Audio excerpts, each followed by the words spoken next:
इस सब के बीच एक और बड़ी और अहम खबर ये कि कांग्रेस ने दरअसल राजस्थान के लिए अपने उम्मीदवारों की दूसरी लिस्ट जारी कर दी है। दूसरी लिस्ट में 43 उम्मीदवारों के नामों का ऐलान हुआ है।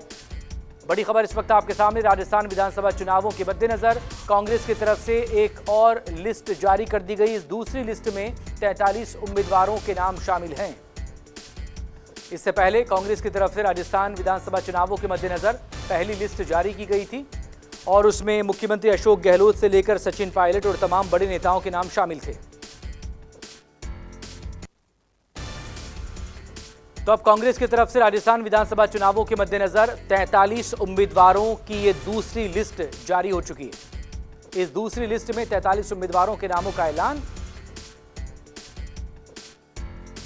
केजे श्रीवास्तव इस वक्त हमारे साथ जुड़ गए हैं तमाम और डिटेल के साथ। केजे श्रीवास्तव, पहले 30 उम्मीदवारों के नाम और अब 43 उम्मीदवारों की ये दूसरी लिस्ट, क्या खास है इस लिस्ट में?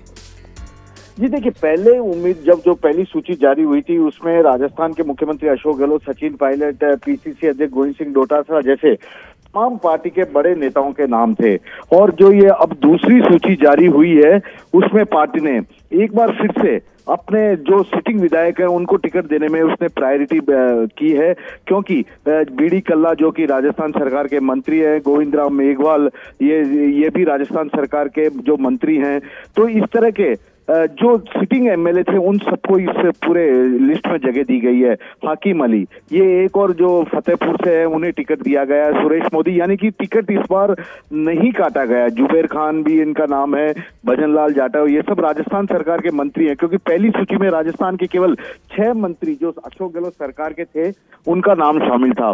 लेकिन अब इसमें कुछ और मंत्रियों को भी जगह दी गई है। लेकिन सबसे बड़ी बात है, पहली सूची जारी होने के बाद राजस्थान कांग्रेस में भी बवाल सामने आया था। हालांकि 33 लोगों की सूची थी, लेकिन उस वक्त बवाल सामने आया और उसके तहत आज जो राज्य मंत्री का दर्जा प्राप्त थे विप्र कल्याण बोर्ड के अध्यक्ष महेश शर्मा, उन्होंने अपने पद से सिंगल लाइन का इस्तीफा दे दिया। पुष्कर से ऐसा कहा जा रहा था कि अशोक गहलोत के सबसे खास हैं, वे टिकट लगातार मांग रहे थे, लेकिन उनकी जगह आज फिर से नसीम अख्तर पर भरोसा पार्टी ने दिखाया। केकड़ी से नया जिला बना है डॉक्टर रघु शर्मा जो कि स्वास्थ्य मंत्री भी थे, गुजरात कांग्रेस के प्रभारी भी थे, उन्हें टिकट दिया है। और अशोक गहलोत के जो चीफ सेक्रेटरी भी थे और इस वक्त सलाहकार भी हैं निरंजन आर्य, उन्हें सोजत से टिकट दिया है। और मारवाड़ जंक्शन खुशवीर सिंह जो कि निर्दलीय विधायक के तौर पर जीतकर 5 साल तक सरकार को समर्थन दिया था, उन्हीं खुशवीर सिंह पर पार्टी ने फिर से भरोसा दिखाया। एक तरह से इनाम दिया है सरकार को 5 साल तक सपोर्ट करने का। तो अपने आप में ये लिस्ट में कोई नई चीज नहीं है। निर्दलीय विधायक है संयम लोढ़ा सिरोही से, उन्हें भी टिकट दिया गया, क्योंकि ये निर्दलीय विधायक जिनका में खुशवीर सिंह की बात हो चाहे संयम लोढ़ा की बात हो, ये वो विधायक हैं जिन्होंने सरकार को 5 साल तक समर्थन दिया, कांग्रेस की सरकार को तमाम मुश्किलों के बाद भी राजस्थान में गिरने नहीं दिया, अशोक गहलोत सरकार के साथ मजबूती से खड़े थे। तो इन्हें एक तरह से इनाम देकर पार्टी ने साफ कर दिया कि जिन जिन लोगों ने सरकार बचाने में बड़ी मदद की थी उन्हें पार्टी अब हाथ नहीं छोड़ सकती। और यही कारण था कि कांग्रेस से इन्हें टिकट दिया, यानी कि अब ये कांग्रेस के अधिकृत प्रत्याशी के तौर पर पार्टी मैदान में नजर आएंगे। पिछले चुनाव में साल 2018 में जो हुए थे तब ये निर्दलीय प्रत्याशी के रूप में चुनाव मैदान में थे। जी श्रीवास्तव, इसके अलावा पहली लिस्ट के सामने आने के बाद हमने देखा था जोधपुर से लेकर कोटा तक जो समर्थक थे अपने नेताओं के टिकट नहीं होने की वजह से वो सड़क पर उतरकर प्रदर्शन कर रहे थे। इस लिस्ट में अब इन 43 नामों के सामने आने के बाद क्या ये विरोध और बढ़ेगा? और अहम सवाल ये कि 5 साल चूंकि सत्ता में भी रही है कांग्रेस वहाँ पर, तो क्या ये बगावत कांग्रेस के लिए मुश्किलों को बढ़ाएगी?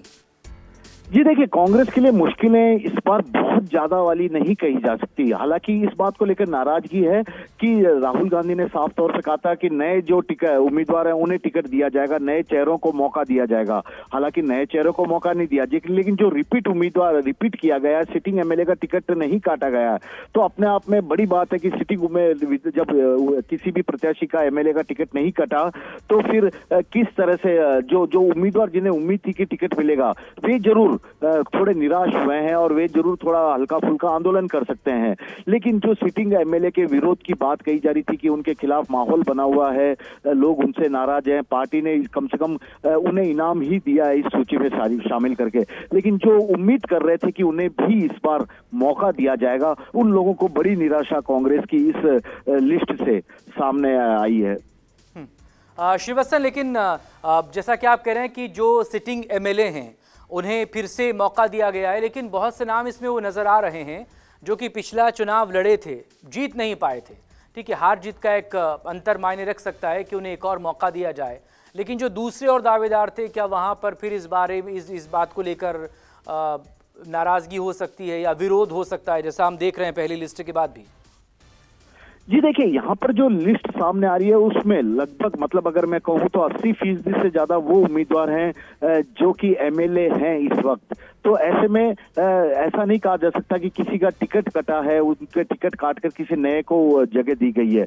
लेकिन प्रॉब्लम यही है कि जो उम्मीद काफी लोग कर रहे थे, उन्हें लग रहा था कि इस बार जिस तरह से सर्वे 3 जो कांग्रेस का इंटरनल सर्वे हुआ था, राहुल गांधी का अपना सर्वे हुआ था, उसके बाद उन्हें टिकट मिल सकता है, ऐसे लोगों को जरूर निराशा हुई है। लेकिन कुल मिलाकर राजस्थान सरकार के, अशोक गहलोत सरकार के जो मंत्री थे, उनमें उन्हें भी एक बार फिर से यहाँ पर मौका दिया गया है और इस सूची में लगभग कई मंत्रियों के नाम है। प्रताप सिंह खाचरियावास सिविल लाइन से उन्हें वापस उठाया गया है, सरकार के प्रवक्ता भी हैं, तेज तर्रार मंत्री भी हैं। इसके अलावा बाबूलाल नागर जो कि निर्दलीय विधायक थे दुधू से, उन्हें फिर से पार्टी ने एक बार जगह दी है। लेकिन जो निर्दलीय विधायक सरकार को सपोर्ट कर रहे थे, बड़ी बात है, कांग्रेस ने उन्हें अपनी पार्टी से टिकट दिया है, यानी कि उन्हें अब कांग्रेस का सदस्य मान लिया गया। अब वे, क्योंकि ये निर्दलीय प्रत्याशी वो थे जिन्होंने साल 2018 में कांग्रेस से टिकट नहीं मिलने के कारण बागी उम्मीदवार के तौर पर चुनाव लड़ा था, चुनाव जीत के आए, विचारधारा इनकी कांग्रेस की थी। तो लगातार सरकार को 5 साल इन्होंने तमाम परिस्थितियों के बाद भी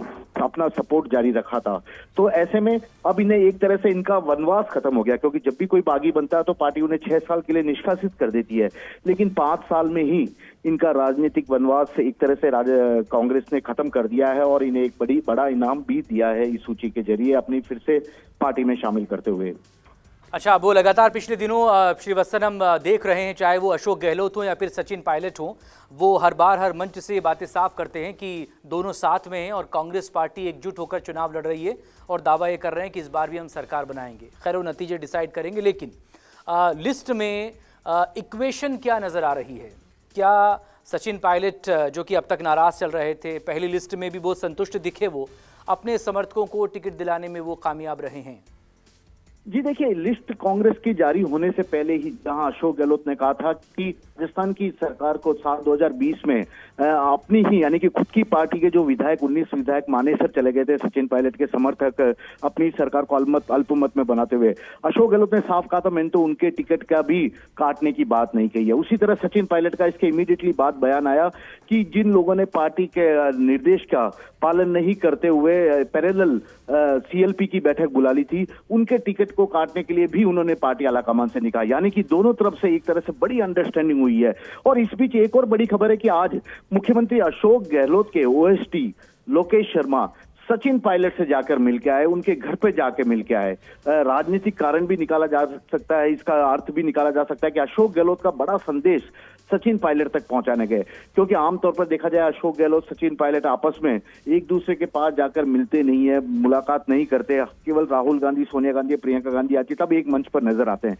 लेकिन अशोक गहलोत के ओएसडी का पूर्व डिप्टी सीएम सचिन पायलट के घर जाना कहीं ना कहीं अशोक गहलोत का संदेश लेके गए हैं कि हमारे दोनों में से किसी का टिकट नहीं काटा जाए, जो सरकार को 5 साल चलाने में मौका जिन्होंने कोशिश की थी। बहुत शुक्रिया श्रीवत्सन, तमाम डिटेल के लिए आप नजरें बनाए रखें। अपडेट के लिए आपसे फिर बात होगी।